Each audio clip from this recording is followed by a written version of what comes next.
ஜனாதிபதி அனுரகுமார திசாநாயக்க தேர்தலில் தமக்கு உதவிய தமிழ் புலம்பெயர்ந்தோரின் கோரிக்கைகளை நிறைவேற்றி வருவதாக முன்னாள் ஜனாதிபதி மஹிந்த ராஜபக்ச தெரிவித்துள்ளதாக தகவல்கள் வெளியாகியுள்ளன.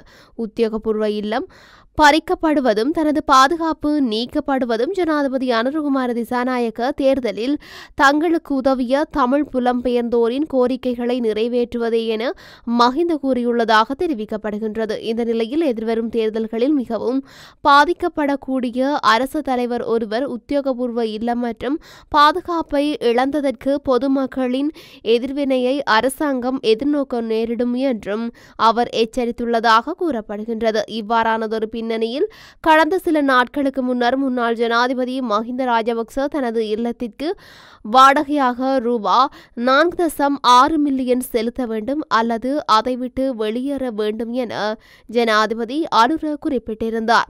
அதனைத் தொடர்ந்து பல்வேறு மஹிந்த ஆதரவு தரப்புகளில் இருந்து ஜனாதிபதி அனுரவின் கருத்துக்கு எதிர்ப்பு தெரிவிக்கப்பட்டதுடன் மஹிந்த ராஜபக்சவை பயங்கரவாதிகளுக்கு பலிகடாவாக்கும் முயற்சிகளில் அரசாங்கம் இவ்வாறு செயல்படுவதாக மொட்டு கட்சியும் குற்றம் சாட்டியிருந்தது.